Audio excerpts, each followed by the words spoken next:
This is Infants on Thrones, the philosophies of men mingled with humor. We are the Quorum.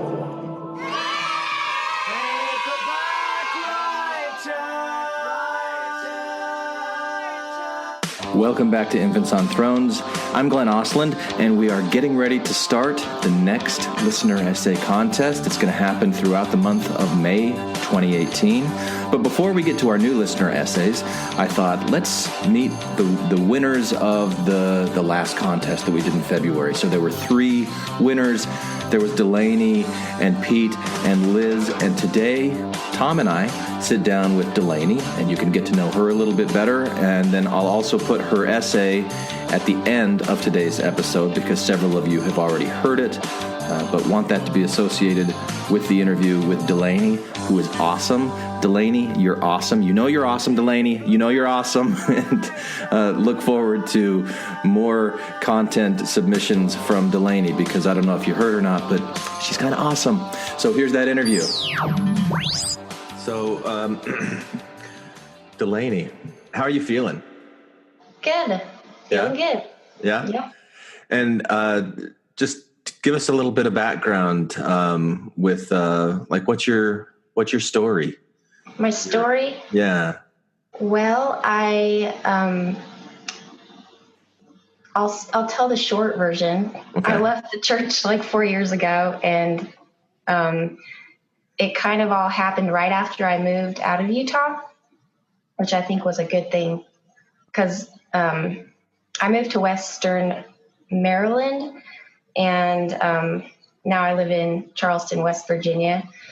And although I live in the Bible Belt, it's given me a lot of space and breathing room to kind of, I think, process things without being under the pressure of, the culture of Utah.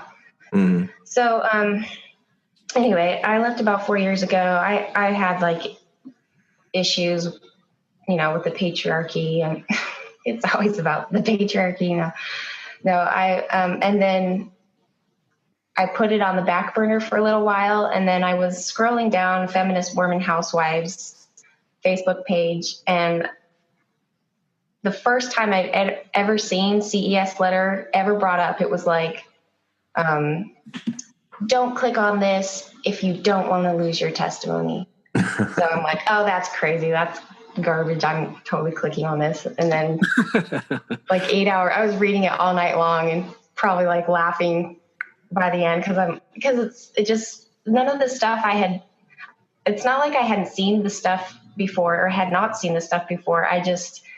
To see it all in one place, it was like, oh, it was like finding out Santa Claus wasn't real. Like I couldn't recover from that.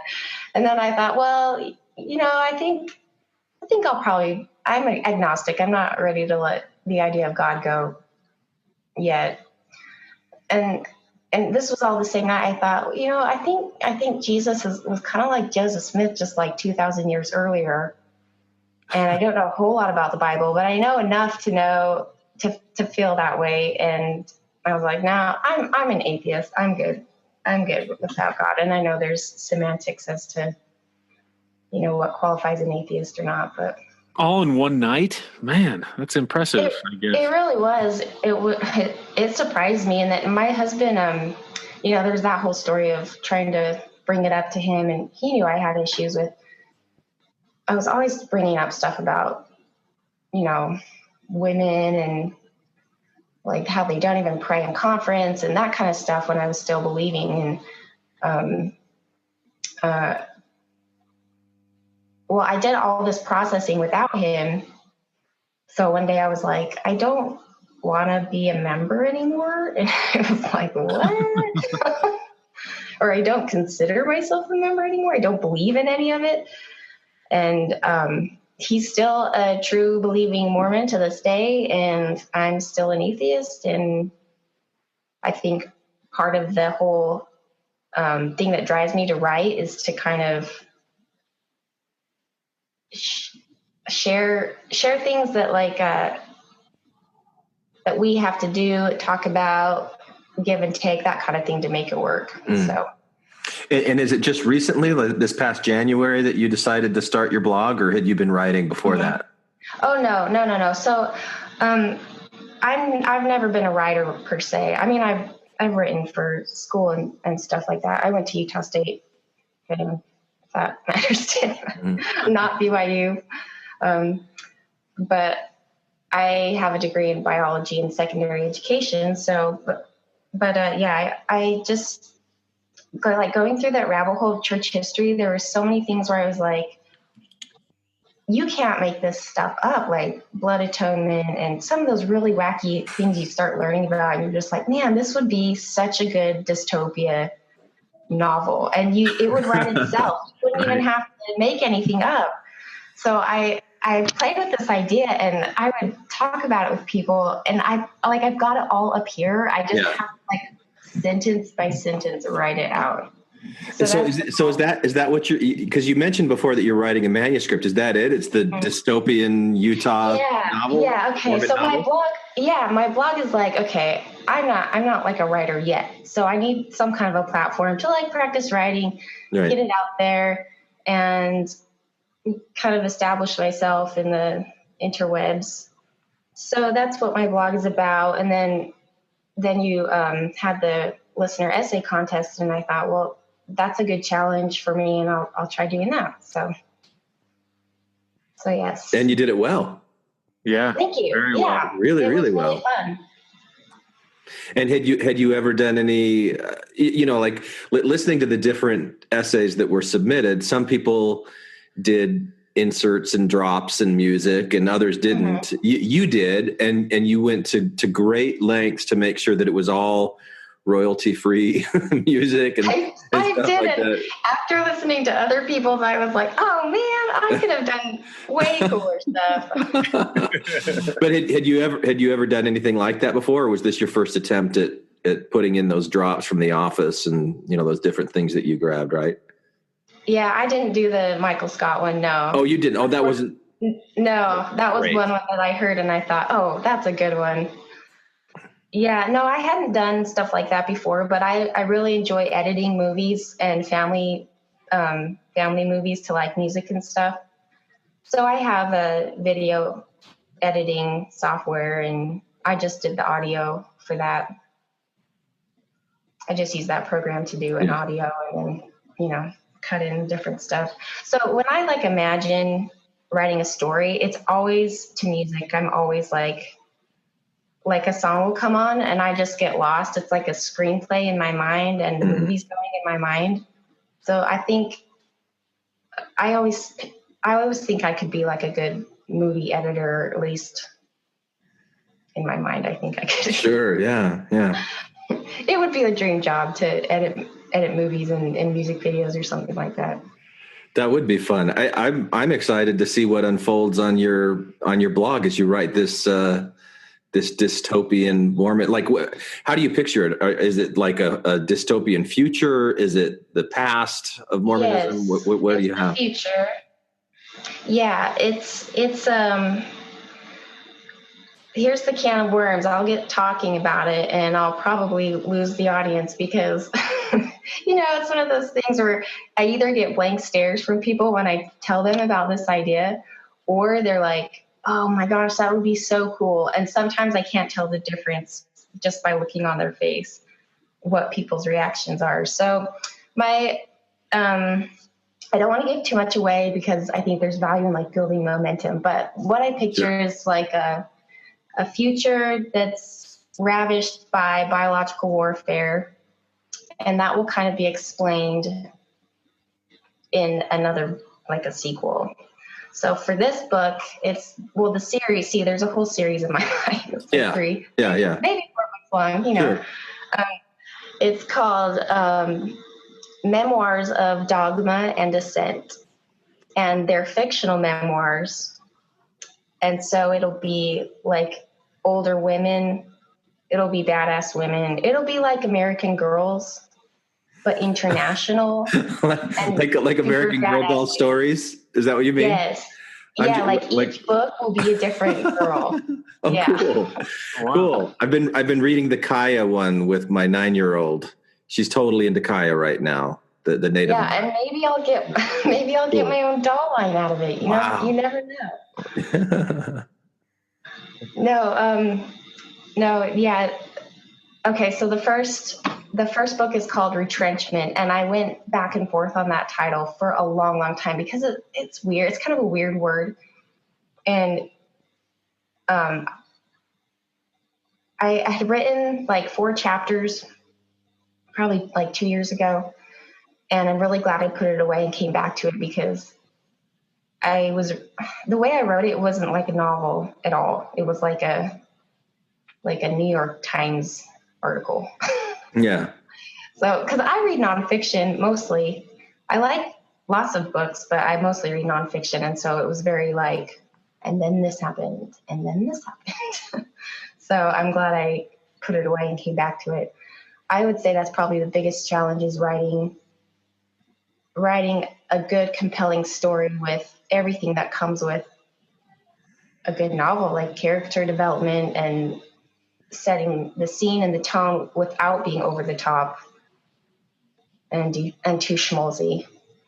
Yeah, my experience when I've tried to write things, and I've written screenplays and started novels and things like that, I always get overwhelmed by the literary conventions that I'm supposed to hit, and it always seems like it kind of stifles whatever creative energy that propelled me to write in the first place. And I get stuck like going through editing, and then, like that inner critical voice that's like, nobody's going to like this. And I'm going to do something else. And so I stop and do something else, like podcast. It was Tom Perry, actually, his voice on a podcast that really encouraged me to break out of that and try something different.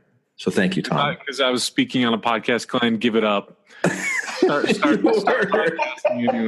You were. No, hearing you on Mormon Expression and listening to him, I'm like, if that guy can do that, then anyone can. Look at this guy. Listen to how amateur she is. No, but I think there's something to that, though, that it's whether it's amateurish or professional or trained or not trained, it's really about your passion for it and not letting those other things squelch it. And I think with Mormon Expression for sure, and Infants on Thrones, I hope it's more about like trying things, and sure, we like fail and don't complete some of our projects sometimes, but the new book of Abraham I'm going to complete. I've done the first 3 chapters. I finally wrote the final 4, and I'm going to. Is that still a thing? Wow. I thought you gave that up. I know, right? I went back and I looked at it. The first one I did 3 years ago, in March. Yeah. Wow. Chapter 1. And then chapter 2 was just 4 months after that. And then it was like a year and 2 months before I did chapter 3. And it's been a year and a half since then. So I can't even remember. I can't even remember if they were any good. Oh, I'm sure they were. So, and they must not have been. I like it. I was like, oh yeah, that was a thing. I can't that thing. Yeah. All right.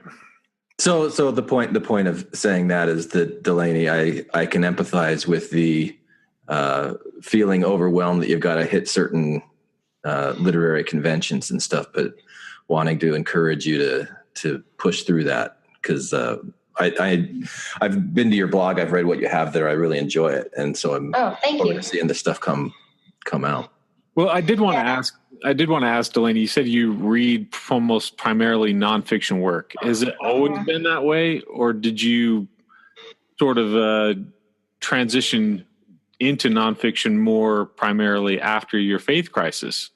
Because I can say from my own experience, I was a pretty heady fiction guy before my faith crisis, and then it was like I just couldn't get enough educational material after my faith crisis. I don't know what kind of switch flipped in my brain where it's like, all right, enough of this nonsense bullshit. We've got to start putting legitimate stuff in here now. Yeah, it's all the stuff that you thought was nonfiction that turned out to be fiction, and you're like, I got some making up to do.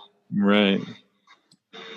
Yeah, I read a lot of fiction nonfiction even back in high school. Like my favorite book in high school was Viktor Frankl's Man's Search for Meaning.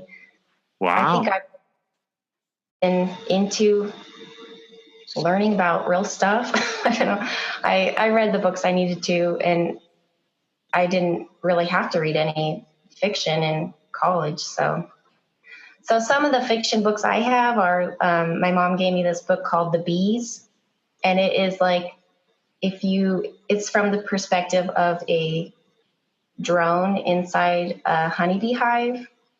So that's kind of like a dystopia, because they have literally a hive mentality in that one. Huh. They're bees. Okay, so since leaving the church, like, there's so many books I still have to read. Like, I really want to read all of, like, Dawkins, and I've read his one, Blind Watchmaker. That's a really good one. I think I've only read The God Delusion of his. I want to read The Selfish Gene, but I haven't read The Selfish Gene. Yeah, they're all on my list.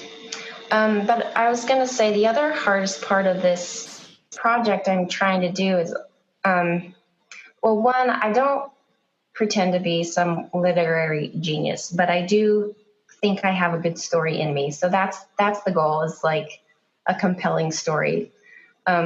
The second one would be, or the second point would be, it's really hard to write a story that has themes in it that have to do with the church without it being about the church, because I want it to be for a broader audience.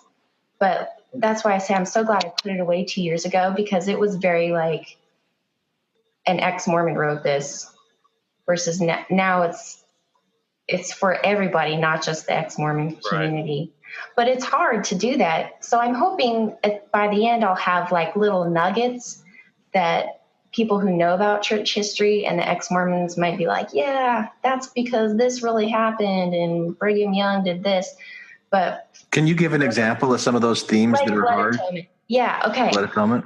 Yeah, so stay tuned to my blog, because I'm going to do an excerpt from my Blood Atonement chapter.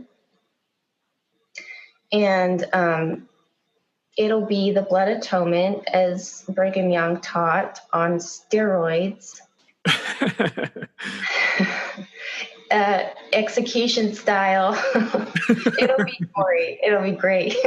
Javelins and everything, huh? All kinds of weapons. Yeah, and no, just the slit across the throat, the literal ear to ear. Oh yeah, slit across the throat, and it'll be totally like. You kind of have themes like that, like not exactly in the Hunger Games, but the kind of, and I'm thinking about that story, The Lottery, and I forget who, it was one that I had to read in English. Do you know which one I'm talking about? Where like the town, they all get together because once a year they have to draw this piece of paper out of a hat. The one who gets the black hat is the one who's killed.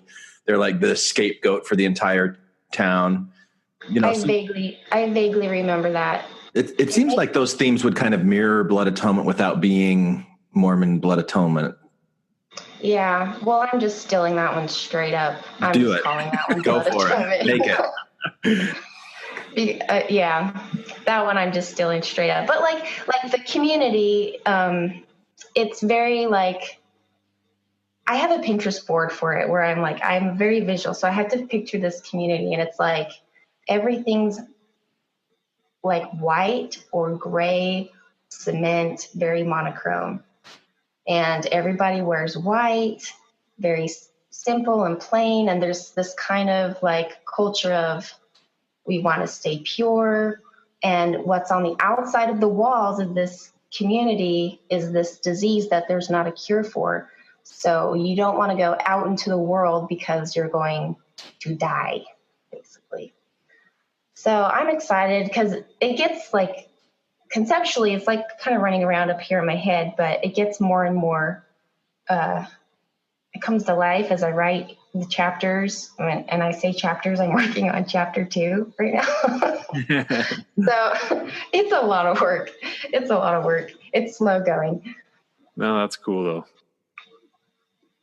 Are you fascinated with the whole Brigham? Have you gone down the rabbit hole of Brigham Young? I just recently finished the John Turner book. I know like probably the most controversial stuff. I'm sure there's a world of stuff I still don't know. I'm always learning. I know, but you have to pick and choose the stuff you want to learn, right? And have you kind of gotten away from like going down the church history stuff? It sounds like you only because of time. Like I still want to. Like I remember learning that Brigham Young, his one redeeming quality in my mind is that he would have citizens cut little rectangle holes like pathways through the fencing so the cats could go freely from yard to yard, and that helped keep the rat population down. And I was like, okay, Brigham Young, that is because I like cats. Cool. That's the one redeeming quality. He was a cat man. The cat man. That's pretty good. I didn't even know about that one. I just know about all of his really shitty attributes. I'm trying to not focus on those. Like there's the anecdotes that he really wanted his shipment of liquor to get across the plains. And that was one reason why the leadership for the Martin Handcart Company made such poor decisions, because he was kind of pushing them to get his supplies out, which included liquor. And that was one things that I was like, oh, well, they don't really tell you that on Pioneer Track, do they? That's what I do laugh when This Is the Place monument up in Salt Lake County, when historically he didn't really even say this is the place. And when you really go through the documents of what that time was, he was struggling with Rocky Mountain fever, and it just, they hit the valley after they come through the Rocky Mountains. And it was almost like he just said, this is long. This is far enough. It's far enough. Let's keep going. This looks pretty good. There's water over there. There's mountains behind us now. Let's call it a day. That's what it seemed like he did. Yeah. No, we're not going to make it to California. We're good. I remember learning that too. Yeah. But I am curious if I can probe you a little bit about how you pulled the rug out from your husband. Because I'm still in a mixed faith relationship with my wife. So has it been difficult? Have you been able to navigate it pretty well? I mean, because it seems like when you said, he's still TBM and I'm just as atheist as before, I'm like, well, yeah, but that's a pretty big differences that you guys have got to navigate now. Yeah, I mean, it's not easy. It's hard. And I think we just got to a place where I had to be okay that he wasn't going to leave the church, even though I did. And he got to a place where he was like, okay, I'm okay where she's at. I can accept that. And we just kind of give each other space to believe what we believe. Oh, wow. So early on, was he trying to pull you back in and you were trying to pull him out? And then both of you kind of resigned to the fact, like, all right, we just have to accept we're on different journeys? Yeah, because I would try to share stuff with him, like, just CES letter and lots of stuff on More and Think, and it was never received how I took it. And I think for him, there's more at stake.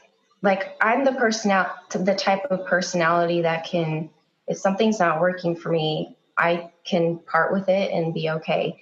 But I think emotionally, it's so much more.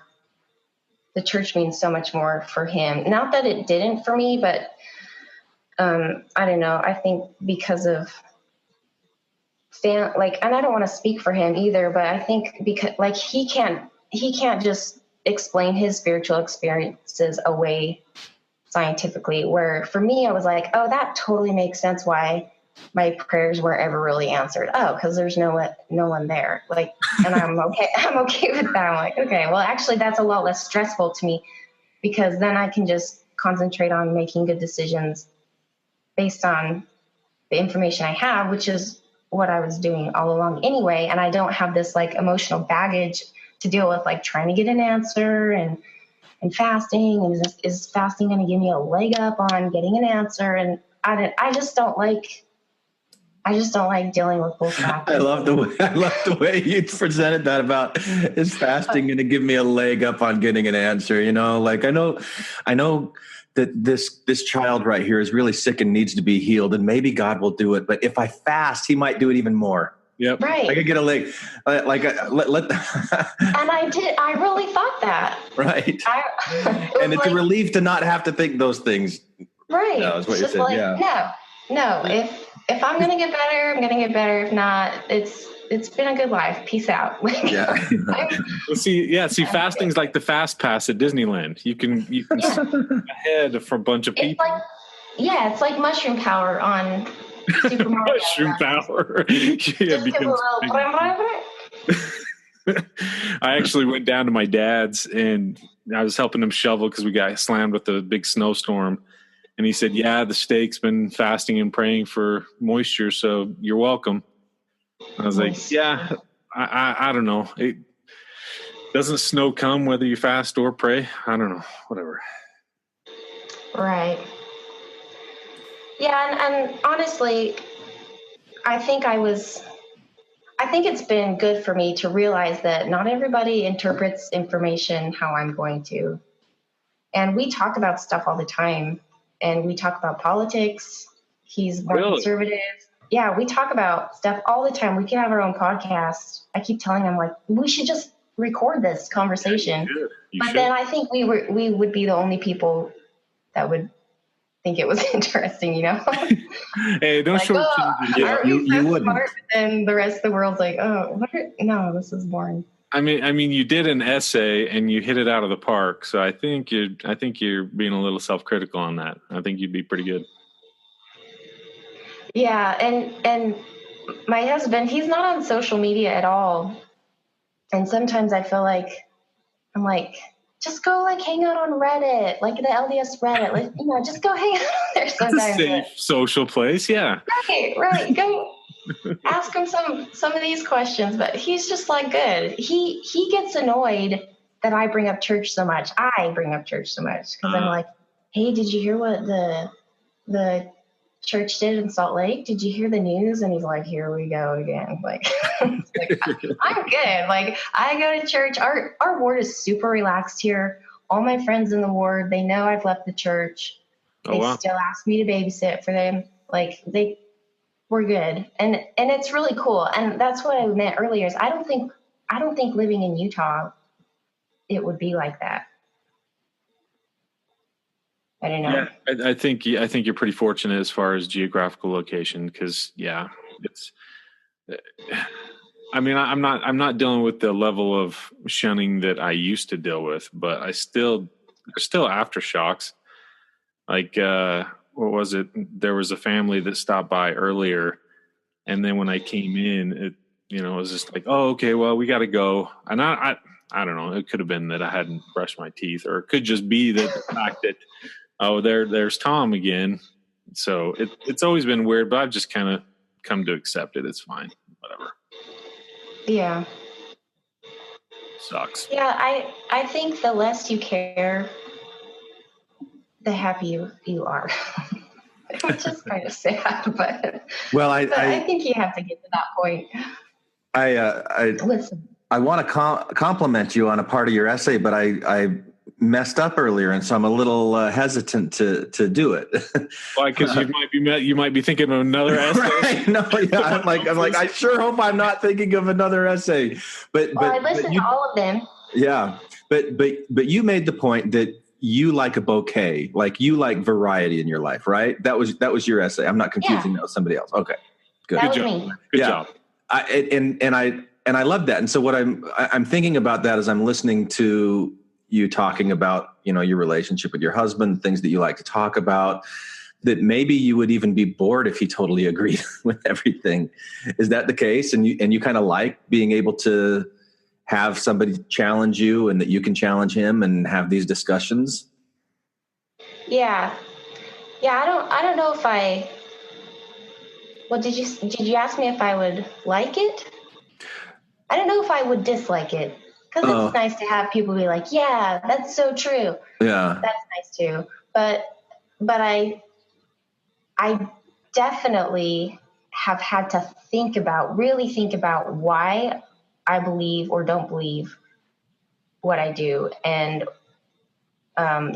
what exactly is my stance on whatever political stuff, because he'll grill me, he'll ask me questions, and I've never been very good at speaking. Like, I stumble over my words a lot, and just our conversations have really made me have to like figure out what exactly I'm trying to say, get what's in my mind out.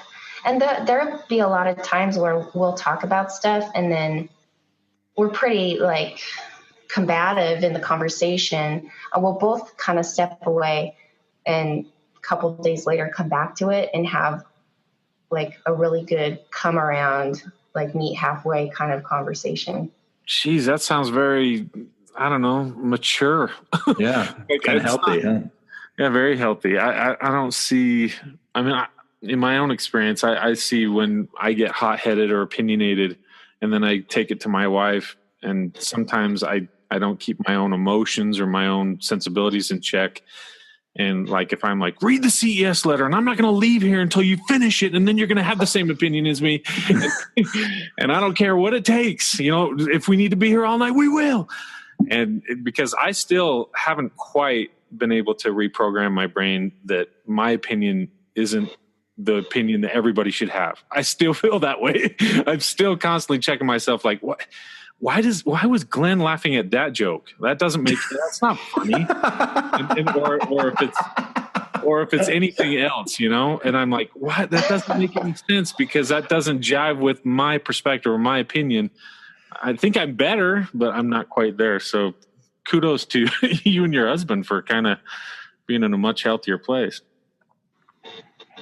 Well, thank you. It takes a lot of work, and it takes a knowing of, let's come back to this later, because we do get emotional. I get probably more emotional than he does because I'm a girl. Just kidding. I think there's a lot of, like, he listens to Sam Harris too, which is like, you can't say that. Yeah, you can't say that. We talk a lot about his podcasts. You can't say that about a lot of TBMs, so that's cool. And I think it feels like I'm sticking up for, like, I have to make an argument for what Sam Harris says, but I do the same thing with him, thinking he needs to answer for all the members of the church and the church as well. Do you know what I mean? Yeah. Like, and that's when I get frustrated. Like, I don't know. Like, I'm not like sponsoring Sam Harris. I'm not advocating for him. Yeah, we both are secular humanists, I guess, or an atheist, but not everything he says I agree with. And it's the same for him. Not everything the church says he agrees with. So, with your husband. Mm-hmm. Yeah, right. And parenting and everything like that, we agree with most things. We just get there a different way. Huh. So how do you, there's a couple of different directions I want to go, because I want to talk about Sam Harris, because you mentioned, you mentioned that something about the Sam Harris Russell Brand episode inspired something in you. And I found that episode so incredibly frustrating to listen to. It just was hard because I love both of them. I love listening to both of their podcasts, but together, I felt like Sam Harris was Russell Brand's kryptonite. He couldn't be articulate at all, and it was really weird. So I was wondering what you got out of it. Yeah, I must have been in a good mood because I was laughing because Russell Brand would just like come up with the craziest rebuttals, but then I loved how he was making fun of Sam Harris's like hypotheticals. Yeah. Because they are ridiculous. Remember when Russell Brand was like, oh yeah, and then here comes, oh, then what if someone has sex with a baby, Yeah, right. Like, his hypotheticals are ridiculous, but I think those hypotheticals need to be thought about. It's not that I think he's wasting everyone's time. It was like I said, the angel and the devil on my shoulder, and Russell Brand is the angel and Sam Harris is the devil. And like sometimes I just have these two voices that are like, oh yeah, humanity, like we need a better humanity, and people need to just believe what they believe and look past that and focus on common ground. And then there's the other voice in my head that's like, why are people so stupid? Like, well, humans bother me sometimes a lot. A lot of humans, you're right. A lot of humans. Like, why do we have to be so idiotic sometimes? I'm fascinated that Sam Harris is the devil on your shoulder. Yeah. Russell Brand he's such an egomaniacal jackass most of the time. Well, I guess in that conversation only. And I put him as the angel because he was giving people the benefit of the doubt. And honestly, that's the only podcast, that's the only time I've listened to Russell Brand. Really? So, I haven't yet. So good job. I should probably explore him a little bit. But let me wholeheartedly recommend what was the documentary? It came out a couple of years ago. I think it's called Brand: A Second Coming. And he talks about his transformation, his enlightenment, basically. And so, like, this guy that I think you're remembering, Tom, that's the big jackass Russell Brand that was, doing stuff on MTV and whatever from about 8 years ago. He went to Africa and saw this poverty, and he realized this is exactly the same system that's giving me all of my wealth. And he couldn't get that out of his head.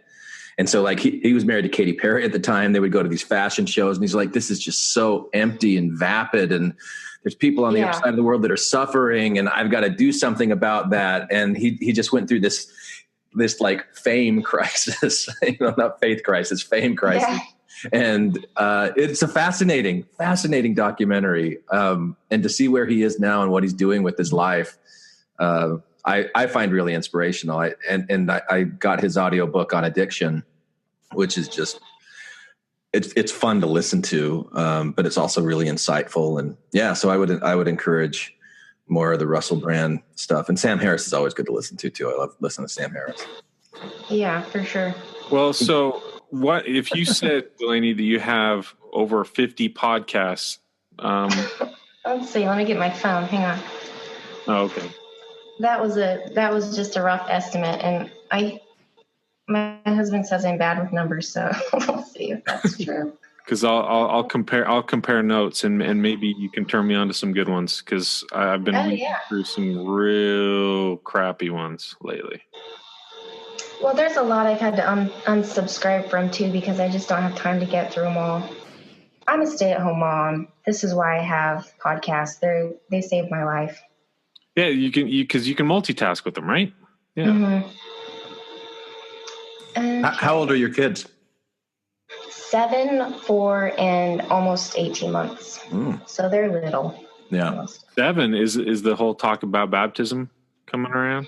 It's totally up to her. And so if we're at church and someone's like, if somebody asks her if she wants to get baptized, then I told her, I don't want you to feel pressure. It's totally your choice. If that's something you want to do, you do it, and I'll support you. And my husband's on the same page. So if they say at church, Stella has chosen to be baptized, they say that, and it's kind of not true, because you can't really choose if you don't have another choice.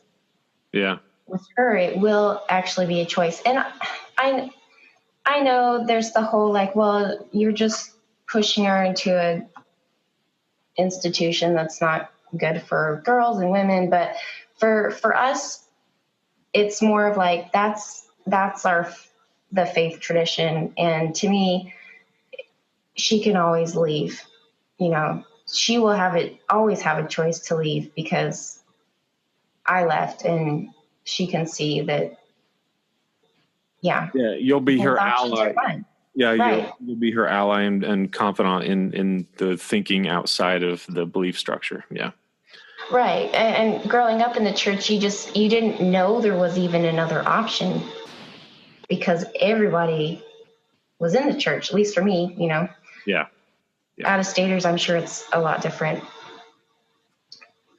But yeah, so it'll be her choice. And no, she won't have any one-on-one interviews with any bishopric. And we've talked about that, and we're all on board, on the same page with that. So I'm just like, whatever my kids decide, I will be like, Hail Mary, I'm an awesome parent. If my kids don't end up in jail or murdering people, I know, but isn't there going to be a threshold in your mind where it's like, yeah, well, I don't want my daughters to feel like they're lesser, that they can't achieve things that, the male gender can. And especially if an institution like the LDS Church that sort of ingrains that thought, like, become a homemaker, make sure that you're worthy for an RM and, make sure you're taking care of the man sort of thing. Because that always worried me with my daughters, because I didn't want that. I wanted them to feel like that they could excel, not feel like they needed to, shortchange their lives because that's what the church was telling them. Yeah, that does stress me out a lot. I just have to always talk to my kids every step of the way about it. And I tell them all the time, like, I don't believe in God. There's a lot of people that don't believe in God, and that's okay. You can choose what you want to believe.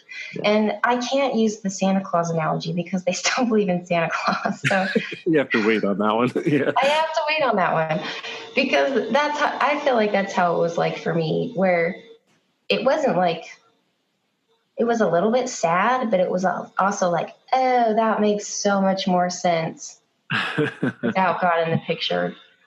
But I know it can be a lot harder for people to let go of the idea of God. You could go the Greek mythology route. What's that?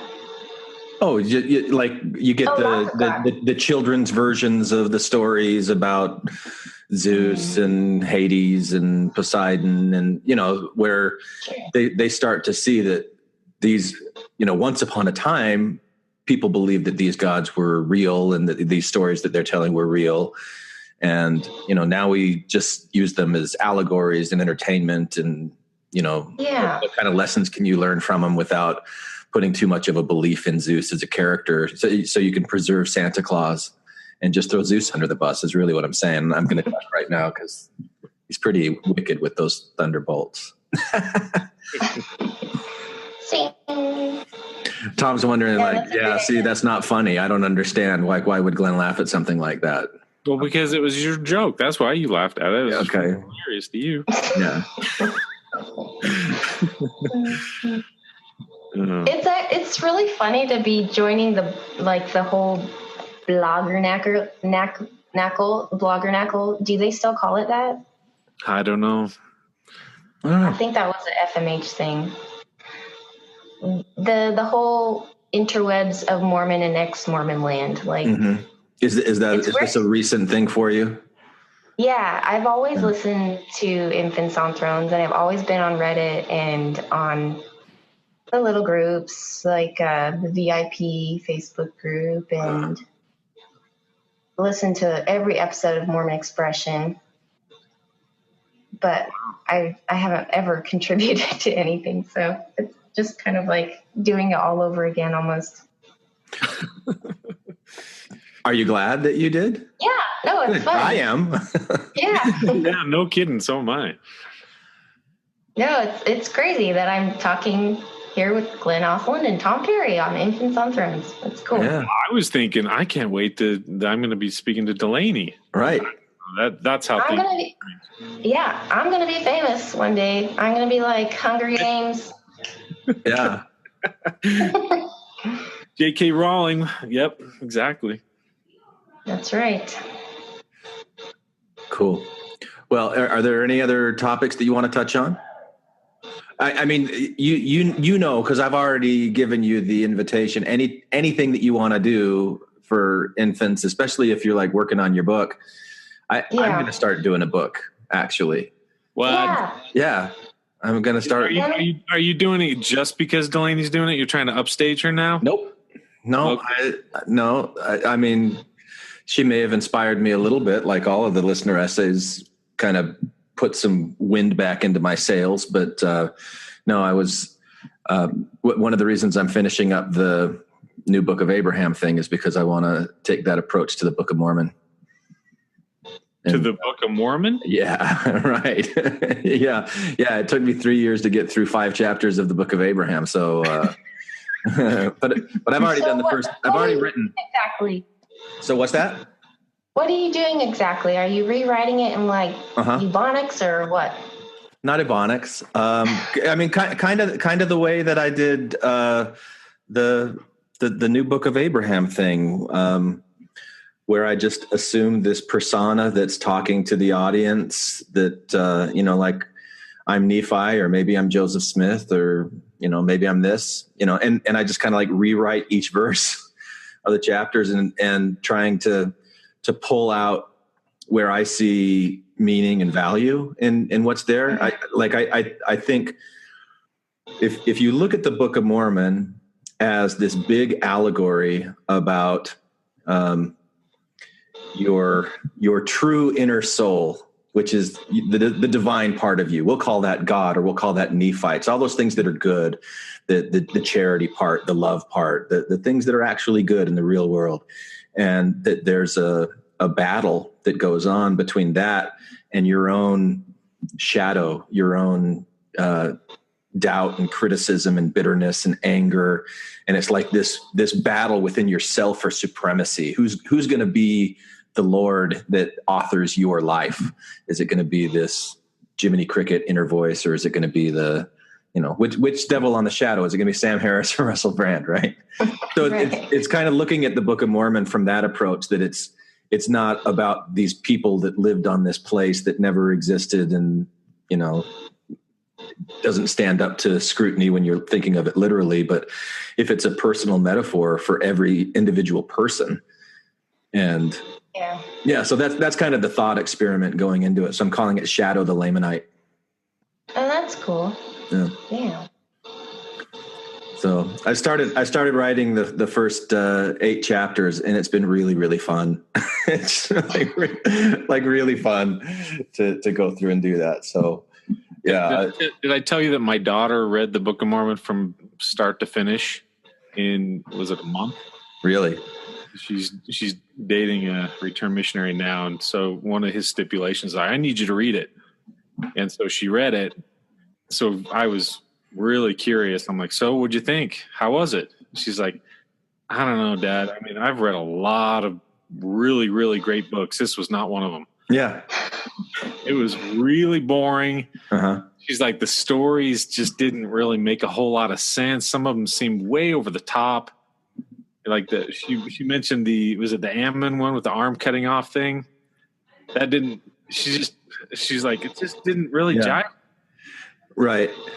And I said, so I'm going to be treating that as kind of like if they're Aesop's fables and you're making comments on them and trying to find like, what's the moral of the story? So what lessons can you learn from the Ammon cutting off the arms? I haven't gotten that far yet, but you know what story in the Book of Mormon that I used to use all the time, I even had like a plaque or something like that with the scripture. It's, where is it Alma and Amulek, and they're standing there. They both have the power of God, and they could stop all these people being thrown in this pit, women, children, everybody. They're all getting killed. And then I think it's Amulek that leans over like, shouldn't we stop this? I mean, they're being killed. And then I think it's Alma's like, nah, God, the power of God compels me not to. I was like, what an asshole. I mean, these are people who are getting killed. I don't know. That always, I mean, I'm debating a fictionized book right now. So whatever. It's yeah. Right. Yeah. Well, I kind of had to deal with that a little bit with the Laban piece, so I've already written the Laban part, and like, by Nephi killing Laban, what's that really about? And did you wash the clothes before? No, but I mentioned that. I mentioned that. Yeah. So, but anyway, I think your book is going to be a bestseller at Deseret Book. Maybe. and I'm going to go back to church, and like as I'm promoting the book tour, I'm like, I've repented, y'all. I've repented. I had this idea. I used to be a really big, prominent ex-Mormon. I had my own ex-Mormon podcast, and I've converted all of them back. Every single one of them, starting with Tom Perry. That's right. Darco, right. The source for good, as we're reclaiming the Book of Mormon. Yeah, that's not going to happen. I'll write a little blurb on the back of the book. Says not one Tom Sy. Reading this book. So see, I wanted the blurb on the back to just be. You should want it to be the Tom Sy. Yeah, just. I didn't laugh once. Endorsement. Tom Perry. Yeah. Cool. Well, but so that was a tangent. What I was really going with that was to make sure that you know, Delaney, that invitation is open to you for anything that you want to do with your book or audio, or if you want to record conversations with your husband and publish them on Infants on Thrones.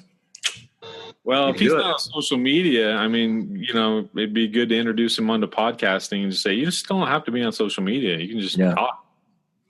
Yeah, that's a good idea. I have gone through all of the responses that came from the listener essays, and I've got the Excel spreadsheets formatted. I just need to email them out. So I think I'll do that tonight. And you'll have to let me know later on as you read through the comments of people that are responding to the essay that you wrote.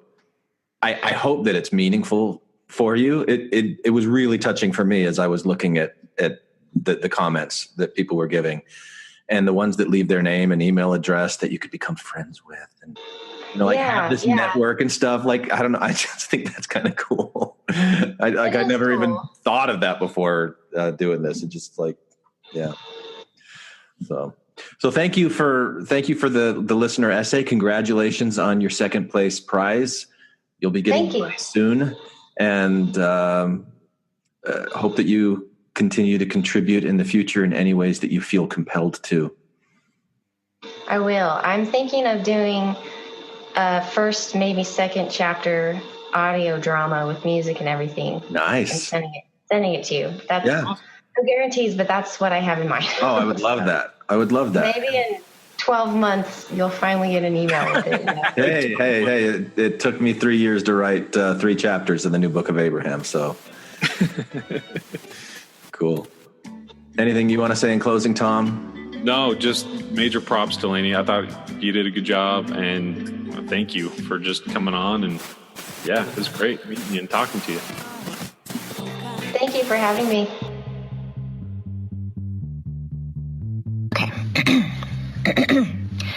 The Atheist and the Humanist by Delany Darco.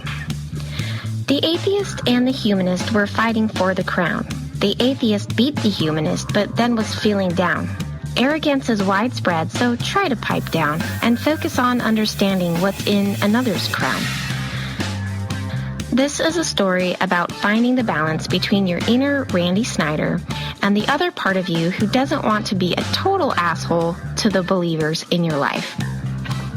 It's a story that starts with reconciling our past as people of faith with our current standing as staunch skeptics. So let's start at the beginning. Former Mormons, you know how this goes.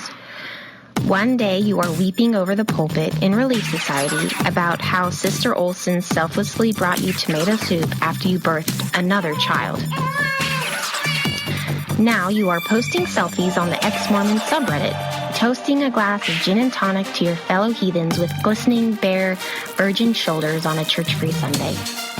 You were all in, a righteous son or daughter of God, called to represent Jesus Christ in the 11th hour. Now look at you, getting drunk on the snark that drips from ex-Mormon forums and wallowing in the internet fallout of bad church PR. I went from goddess in training to a tattooed, coffee-drinking, social justice-pushing atheist. What the hell happened? What the hell? A crisis of faith, deconversion, a fall from grace, sleeping with Satan. Bottom line is, we don't believe anymore. The details of how it happened are complicated, to say the least. The poor soul who ever asked a recovering Mormon why they left the church. I have vomited my church-induced anger on a handful of people, and it's never pretty.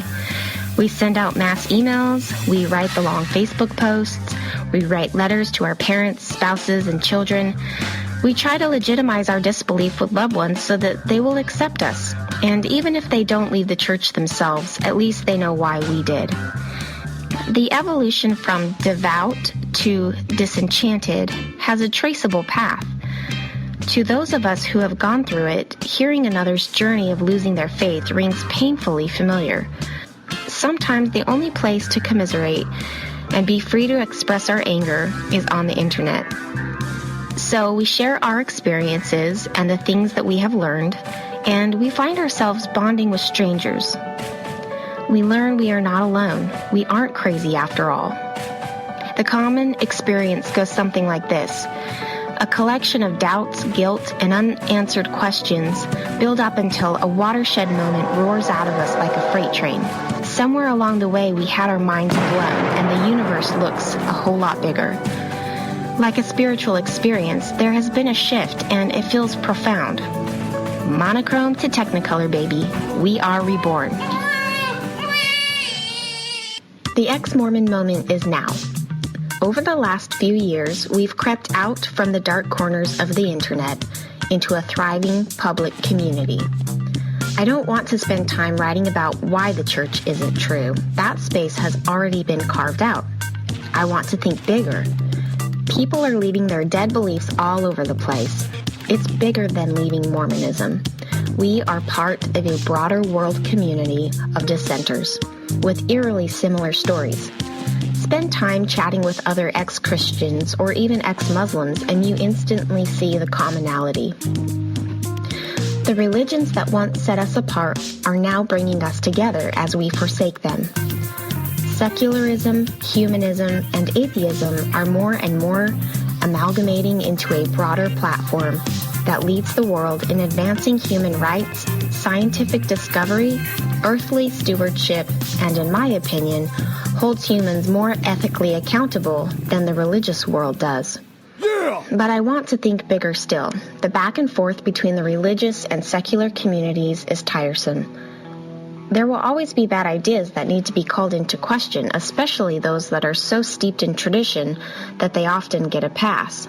But we also have to reach outside of our newfound secular circles. Can we find common ground with the believers in our lives to foster rational conversations and connect on a level that transcends our own moral truth? Or will we go from one flavor of dogma to another, isolating ourselves from anything that disagrees with us? There is often a conundrum in my head that goes something like this. Can I criticize religious ideology and still have meaningful relationships with religious individuals? Sometimes the Mormon Church really does make me mad. I keep a pulse on the happenings in the church, and I get angry about certain policies and doctrines that are damaging and hurtful. I get mad that members make excuses for institutionalized practices. By calling it church culture, it's dissed and yet still tolerated. I get mad that no one holds a higher standard to the men who claim to speak for God. I get mad that the church whitewashes its history to inaccurate levels of propaganda. I get mad that facts get coded as anti, therefore null. I get mad when members are complacent in social justice issues because everything outside of the gospel doesn't really matter. That's atheist me.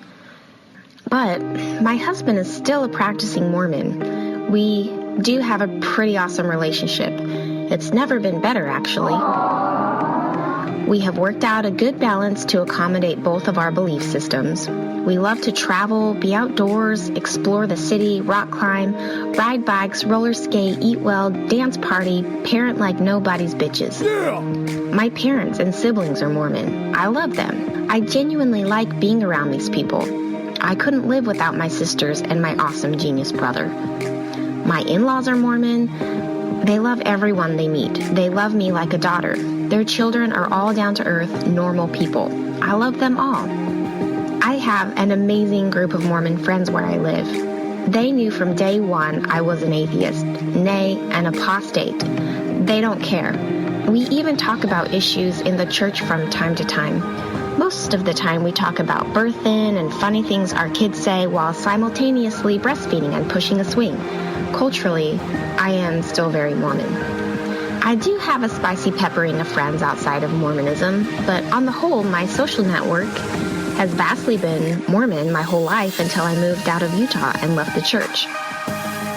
The fact is, I enjoy the dialogue I have with people of faith. It helps me think about things differently. I don't like being surrounded by people who look just like me, think just like me, live just like me, beep, bop, boop, bop, beep. Ew, that's too robotic. I need a bouquet of people in my life, as much as authenticity can allow. This is humanist me. I like to follow the ex-Muslim subreddit. It's eerily similar to the themes on the ex-Mormon subreddit, and the ex-Jehovah's Witnesses, and Black atheism. The stories of leaving one's religion are just as interesting as the religion itself. We are kindred spirits. My secular friends hold a special place in my heart. I listen to Sam Harris. I don't agree with everything he says, and oh my gosh, I can't meditate. Squirrel! Wait, what was I talking about? Oh yeah, hardcore atheists who publicly criticize bad ideas brought to you by religion. You know the scene. Richard Dawkins, Ayaan Hirsi Ali, Lawrence Krauss, Majid Nawaz, and black freethinkers, to name a few. I'm glad there are people out there having these conversations. All ideas, especially religious ones, should be up for scrutiny. Just because they are special to someone doesn't mean they are untouchable. Yeah! Atheist me.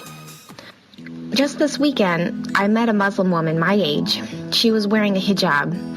Our kids were playing at the mall play place together. Her daughter was telling me about Moana and Maui. We got talking about library story time, our kids getting sick, and New York City. She's from Brooklyn and recommended some sites in Manhattan for next time we visit. She seemed like a cool, easygoing mom. I hope we bump into each other again to exchange contact info. I don't care one shit of a bird's brain case that she is wearing a hijab or that she is Muslim. Humanist me. Later that day, I'm scrolling Twitter, getting sucked into the hashtag No Hijab Day movement of ex-Muslim women who unwrap and burn their hijab in defiance. You go, girl! Hell yeah, atheist me. Do you see the whiplash that is going on? I think it speaks to a broader problem that society has to learn to reconcile. There's online life where we speak freely, audaciously even. It's a place to get out the anger and frustration. We can be irreverent, sacrilegious, and laugh at things we once thought holy. Online, we can give a giant middle finger to what's wrong in the world. Then there's real life where we face people, not an ideology.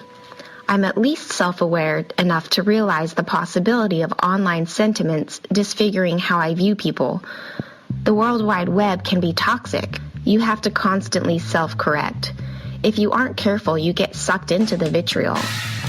There is a certain type of Mormon that I try not to be, and there's a certain type of atheist I try not to be either. Negative and judgmental. Unfortunately, social media brings that out in all of us. So what's the antidote to the venom of online echo chambers and pitchfork parties? Dialogue. Respectful, open-minded conversation. We have to work hard at fostering genuine relationships with people outside of our tribe. We have to leave our virtual sanctuaries and talk it out for realsies. Still be critical of bad ideas, but then take your passion off the screen and into something real. Stand up for inequality. Get involved in local politics. Challenge the status quo. Stay thirsty for knowledge. And teach our kids the values that we want to see in the world. While we do this, may we cultivate relationships with believers and non-believers alike, doing the dance of listening and explaining our positions. Progress is slow, but it doesn't happen when we build up walls. I used to view the world in more black and white terms, but now I'm seeing the gray and the red, blue, green, and neon pink. Humans are complicated creatures, and life is incredibly inspiring and sobering all at the same time. It can be overwhelming to take it all in, yet we stumble along, learning and growing into the person we want to be, intelligent, fearless, persistent, and loving. So I'll continue to learn about belief despite my agnosticism. I'll try to stay respectful even if I don't agree. I'll try to empathize with the meaning others find, and I'll always strive to see the good in people and the beauty in our human complexity. I'll try to use my skepticism for good. I know that atheism and humanism are not polar opposites. I know I can be both. I just worry that my search for truth will alienate me into a box. I don't do boxes. I do rainbows. In summary, I might not agree with you, but I love you. Let's go meet for coffee. Oh, you don't drink coffee? Well, you can get whatever you want. I'll be getting coffee. Yeah! If you like what you heard and you want to give my written word some time, please visit my blog. It's www.delaneydarco.wordpress.com. Glenn will put a link to it from the Infants on Throne page. Right, Glenn? Right? Come on, support an up-and-coming writer. After 4 years of ideas bouncing around in my head and some horrible first starts, 2018 is my time to put pen to paper and hands to keyboard. Click on over and follow me for some poetry, short stories, book reviews, and updates on my manuscript I'll be writing. You can also follow me on Twitter, Facebook, Google+, and Instagram under Delany Darco, DELANEYDARCO. Thank you for listening. I am a force for good. I am Delany Darco.